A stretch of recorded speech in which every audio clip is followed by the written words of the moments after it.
청년들, 요즘에 제가 이제 그 사명자들과 토요일에 이제 예배에 대해서 계속해서 말씀을 나누고 있는데요.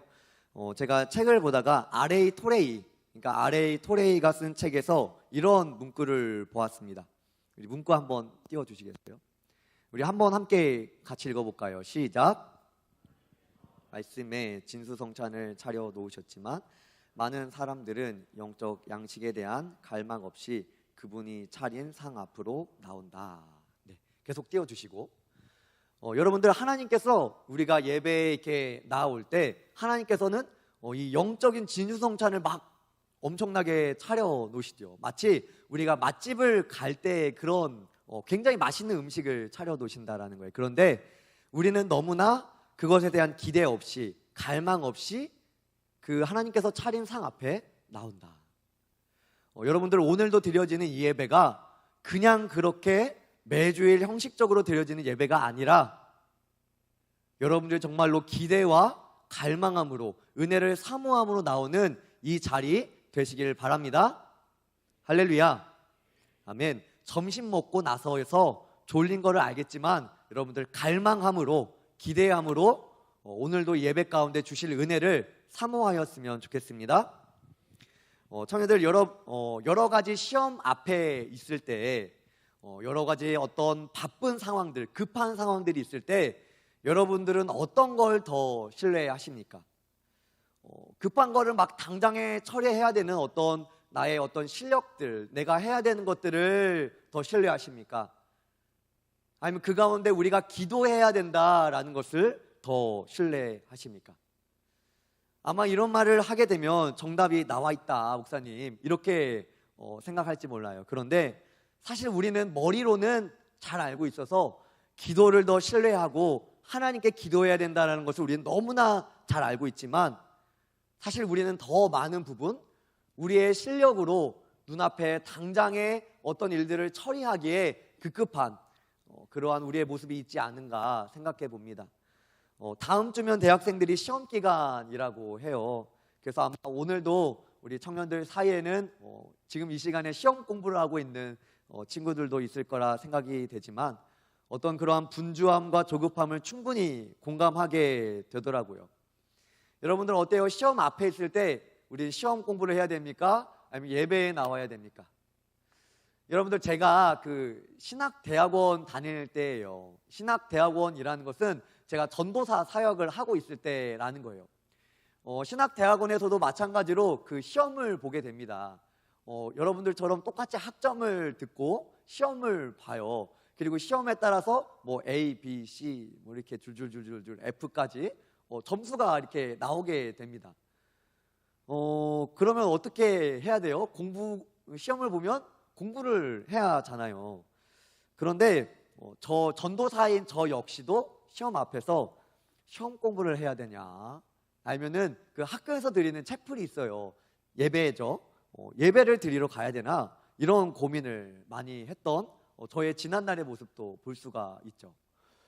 시험 공부를 해야 될까, 기도를 해야 될까?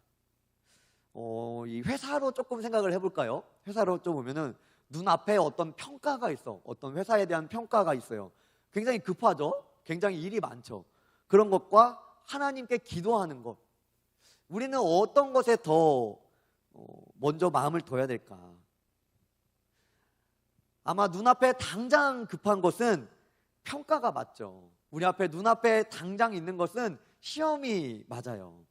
그런데 기도는 눈앞에 당장 급한 것은 시험이고 어떤 평가인데, 그리고 우리는 기도를 이전에도 했고 그리고 앞으로도 계속 해나갈 거라고 생각을 하게 되죠.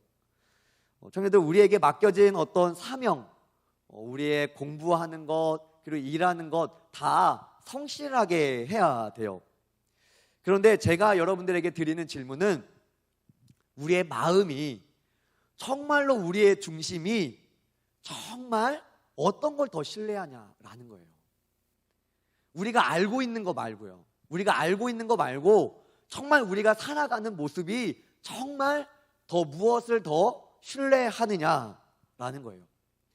여러분들, 오늘 말씀의 배경은 이 다윗의 모습을 우리는 볼 수가 있는데, 사실 오늘 말씀에서는 다윗보다는 이 다윗의 아들인 압살롬이 많이 등장해요.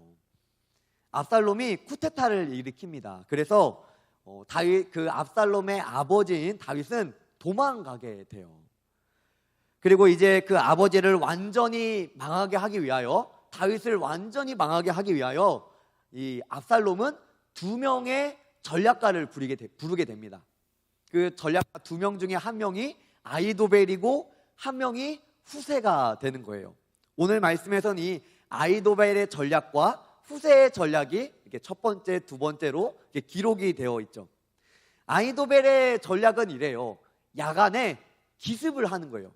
야간에 기습을 해서 지금 다윗이, 그리고 다윗의 신하들이 많이 지쳐 있으니까 지금 우리가 기습을 합시다 라는 거예요. 그리고 그 용사들, 군사들을 다 죽이지 말고 우리 다윗만 잡읍시다. 이 다윗 한 사람만 계속 우리가 쫓읍시다.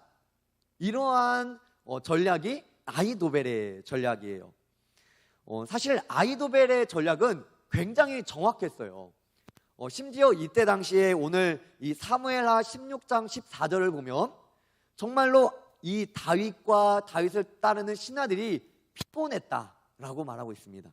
우리 한번 말씀 읽어봅니다. 사무엘하 16장 14절입니다. 우리 함께 읽습니다. 시작.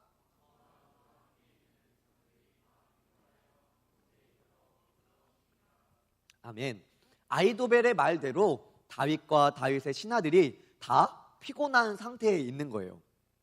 아히도벨의 이 전략이 굉장히 정확하고 구체적이고 현실성 있는 제안이었던 거죠.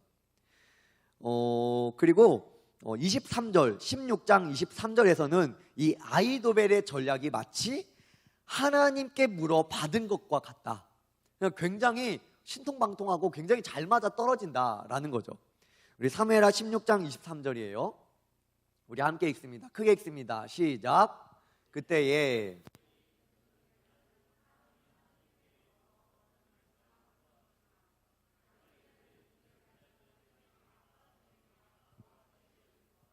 아멘. 여러분들 23절 말씀을 보면 다윗에게도 전략을 주는 사람이었고 압살롬에게도 전략을 주었던 사람이에요. 그런데 얼마나 지혜로운 사람이었는지 그가 내어놓은 전략이 마치 하나님께 받은 것과 같이 굉장히 뛰어난 전략가였다라는 거예요.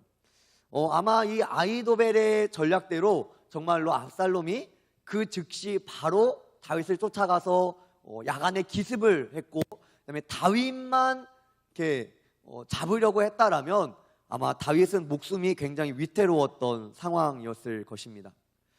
여러분들, 이 압살롬이라는 사람이 이제 선택을 해야 되는 거예요. 아히도벨의 전략을 들을 거냐, 이제 뒤에 제가 말하겠지만 후세의 전략을 듣겠냐, 이거를 선택을 해야 되는 거죠. 그런데 여러분들, 압살롬이라는 사람이 어떻게 신중하고 지혜로운 사람이냐면 이 쿠데타를 일으키기 전에 다윗이 왕으로 있을 때 성문 가장 앞에서 백성들을 다 만나는 거예요. 무려 4년 동안 백성들이 어려운 문제를 가지고 나오는 그곳에 압살롬이 있다가 백성들의 어려움을 다 들어주게 되는 거예요. 그래서 다윗의 이 백성들의 신뢰를 압살롬이 얻게 됩니다. 몇 년이요? 4년 동안. 그러니까 압살롬이라는 인물은 굉장히 지혜로운 거예요. 그리고 굉장히 오래 참을 줄도 알고 굉장히 전략가였던 거죠. 그래서 백성들의 마음이 사실 쿠데타를 일으켰지만 압살롬에게 많이 빼앗긴 상태였어요. 그런데 그렇게 지혜로운 압살롬이 아히도벨의 이 전략을 들었지만 후세에게도 전략을 들어보겠다라고 말합니다. 후세의 전략을 뭐냐? 다윗은 용사입니다, 이런 거예요. 다윗은 전쟁에 능한 왕입니다. 그리고 다윗의 주변에 있는 신하들 역시 전쟁에 뛰어난 사람들입니다. 그러니까 우리가 지금 급습하기에는 조금 무리가 있습니다. 그래서 정말로 이 땅에 있는 백성들 중에 군사를 다 긁어 모아서 다윗에게 전쟁하러 갑시다 라고 말했던 거예요. 그런데 결국 이 후세와 이 두 명의 이 전략가 사이에서 이제 압살롬이 선택을 하게 되는데, 압살롬은 결국에 이 후세의 전략을 선택하게 돼요. 그런데 이 과정 가운데 하나님께서 오늘 말씀에서는 압살롬이 후세의 전략을 선택한 것이 아히도벨의 전략을 택하지 않은 게 하나님의 뜻이다. 하나님께서 압살롬을 향한 어떤 뜻이 있는 것이다 라고 말합니다. 사무엘하 17장 14절 말씀이에요. 우리 함께 읽어봅니다. 시작.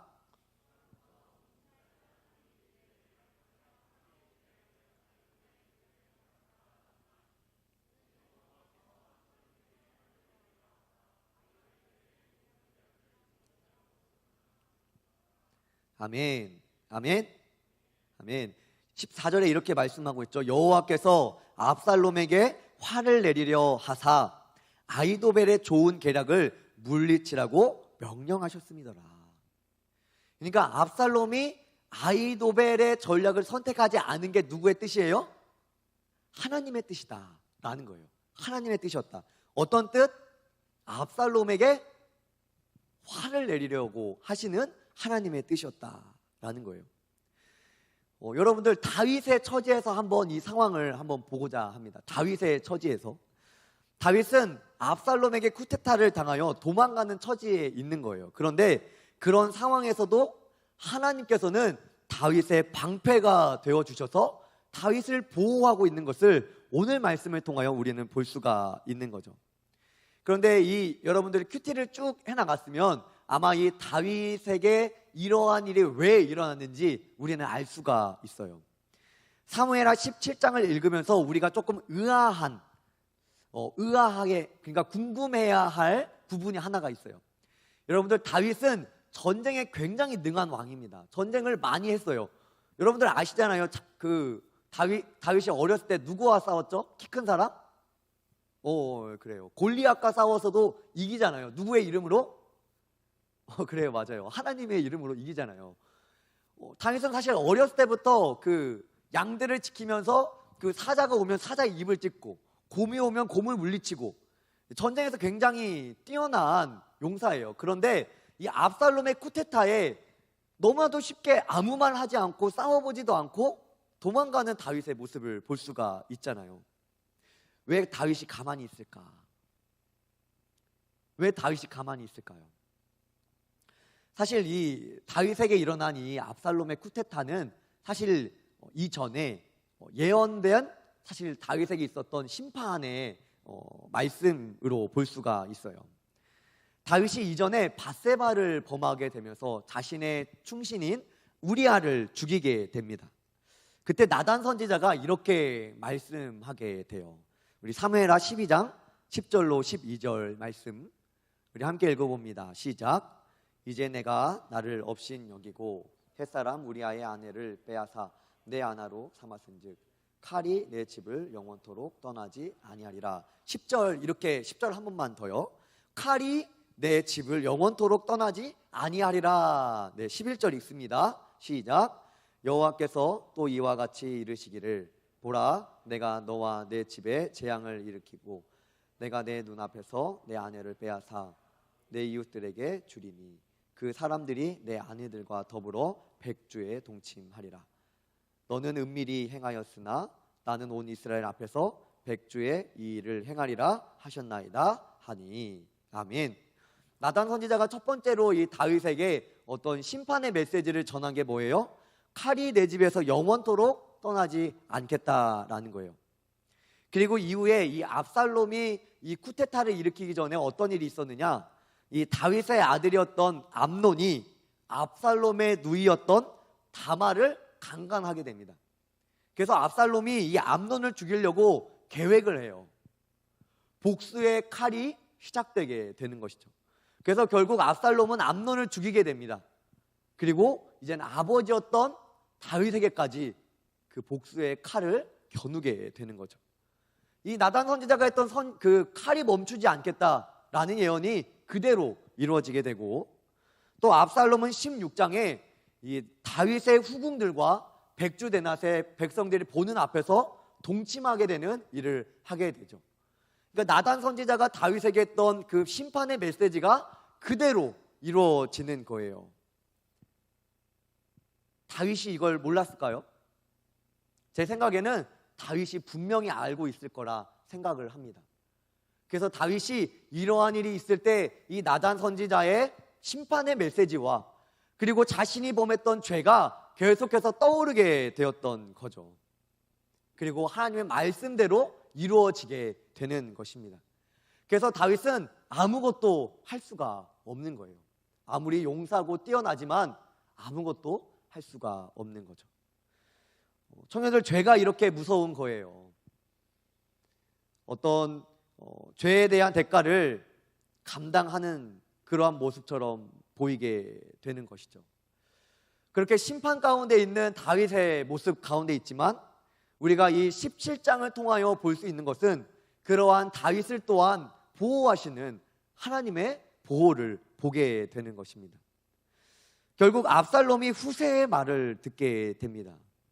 마치 이 상황이 하나님께서 다윗의 방패가 되어주시는 것처럼 보여주게 되는 것이죠. 여러분들, 이 상황 가운데 사실 이전에 또 어떤 일이 있었느냐, 다윗이 이렇게 어떤 어려움을 겪는, 하나님의 심판을 겪는 어떤 죄의 대가를 감당하는 이 가운데 다윗이 했던 기도의 내용을 우리는 또 볼 수가 있어요. 먼저 다윗이 압살롬을 피해 도망가던 중 이 사독과 레위인들이 언약궤를 메고 다윗 앞에 나오게 됩니다. 그때에 다윗은 이들로 하여금 다시 언약궤를 가지고 돌아가라 라고 말하면서 이렇게 기도하면서 말해요. 우리 세 번역으로 읽으면 좋겠는데 사무엘하 15장 25절 26절 우리 세 번역본으로 함께 읽어봅니다. 우리 함께 읽어봅니다. 시작.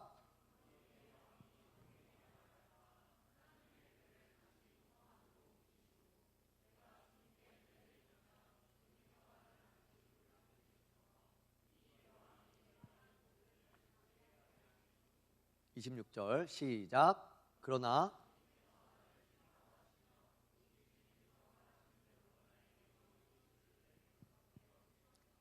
아멘. 25절을 한번 다시 보겠습니다. 25절을 보시면 다윗이 이렇게 고백을 하죠. 다윗이 사실 자신의 범죄 때문에 이러한 일이 일어난 걸 안 거예요.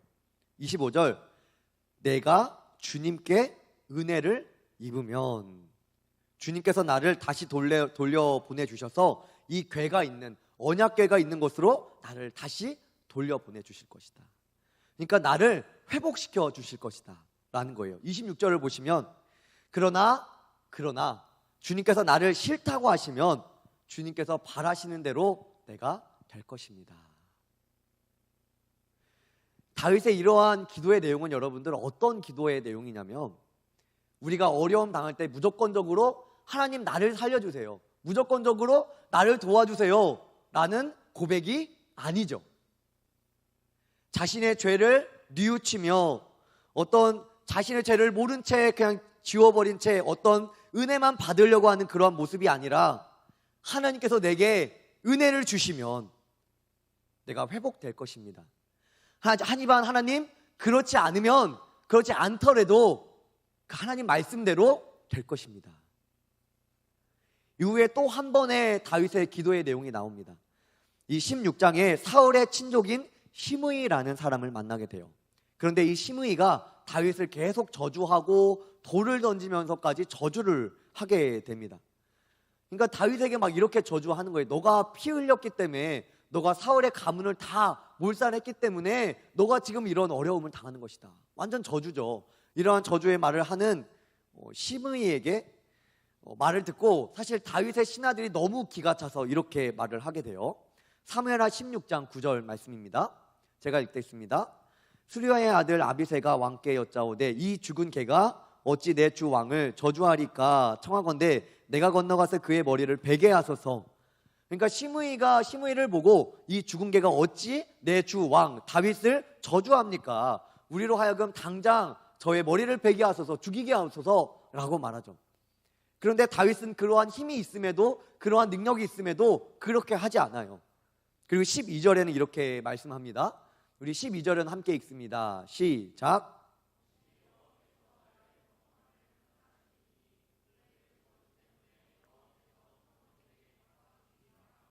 아멘. 다윗이 이렇게 하나님께 기도하듯이 고백하는 거예요.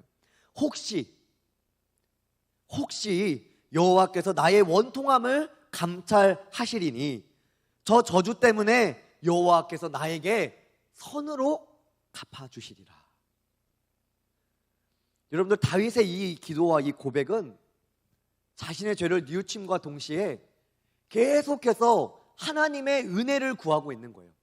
자신의 눈앞에 있는 어려운 상황 가운데, 정말로 죽음의 위기 가운데 계속해서 하나님의 긍휼과 하나님의 도우심을 구하는 거죠. 비록 자신의 죄로 시작된 이 심판과 어려움에도 불구하고 다윗은 계속해서 하나님께 은혜를 구하고 있는 거죠. 그리고 오늘 말씀에서는 그 은혜를 구하던 다윗에게 하나님께서는 방패가 되어주시고 심지어 다윗의 기도에 응답을 하시는 것을 볼 수가 있습니다. 다윗이 15장에 감난산을 올라가면서 이러한 고백을 합니다. 사무엘하 15장 31절 말씀입니다. 우리 함께 읽어봅니다. 시작. 어떤 사람이 다윗에게 알리되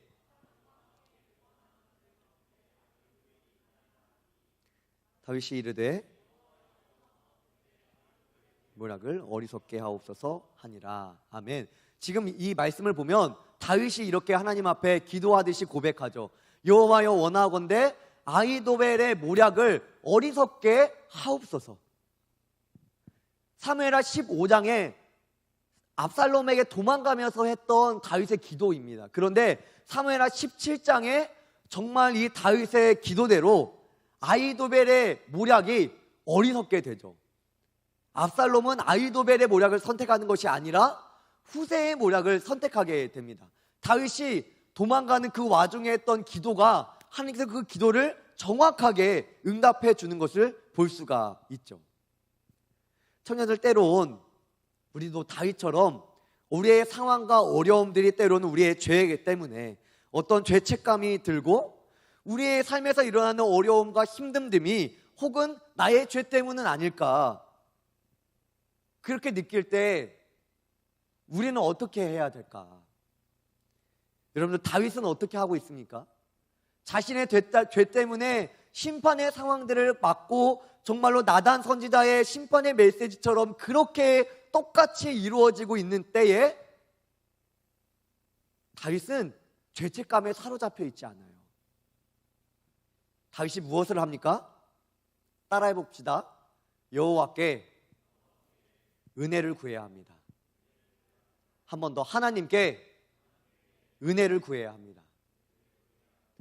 그 일이 혹 우리의 죄로 인한 어떤 하나님의 우리에게 죄를 깨닫게 하는 그 모든 상황일지라도 우리는 하나님께 은혜를 구해야 된다라는 거예요. 주어진 상황 속에서 묵묵하고 계속적으로 하나님의 긍휼과 은혜를 구해야 된다라는 거예요. 여러분들, 우리에게 시험거리가 계속 찾아오면 우리는 어떻게 해야 합니까? 묵묵히 하나님 앞에 기도하는 거예요. 하나님 앞에 우리의 상황을 맡겨드리는 것입니다. 하나님께서 우리에게 은혜를 주시면 나를 회복시키겠지만, 하나님이 그렇지 않을지라도 하나님 뜻대로 그렇게 인도함을 받도록 하겠습니다. 묵묵하게 계속해서 하나님께 기도하는 거죠. 청년들, 앞서 저는 여러분들에게 질문을 드렸어요. 여러분들, 우리의 마음과 중심으로 정말 우리가 의지하는 게, 우리의 삶으로 정말 의지하는 게 우리의 실력인가? 우리의 상황을 처리하는 데 급급한 건가? 아니면 정말 기도인가? 정말 하나님을 의지하는 것인가? 여러분들, 다윗은 충분히 압살롬과 싸울 수 있었어요. 그런데 자신의 실력을 의지하지 않습니다. 왜냐하면 자신에게 벌어진 환경이 하나님의 심판임을 잘 알고 있었기 때문이죠. 그러나 그럼에도 불구하고 다윗은 그 심판 중에도, 어려움 중에도 그가 포기하지 않는 게 있어요. 그것은 하나님께 계속해서 하나님의 은혜를 구하는 겁니다. 여러분들, 우리의 상황과 환경 가운데 너무나 바쁜 우리의 환경, 어려움, 시험, 우리의 직장에서의 어떤 것들, 여러분들 많이 일어날 수 있겠죠. 그러나 그럼에도 불구하고 우리가 포기하지 말아야 될 것이 기도다라는 거예요. 여러분들, 하나님께 은혜를 구하는 것을 우리가 끝까지 포기하면 안 된다라는 거예요. 우리의 중심으로 하나님을 의지해야 된다라는 것입니다. 다윗은 철저하게 자신의 실력보다 눈앞에 펼쳐진 급한 상황보다 하나님께 계속적으로 은혜를 구하고 도우심을 구하는 것을, 그렇게 하나님 앞에 기도하는 것을 보게 됩니다. 청년들, 오늘 하루도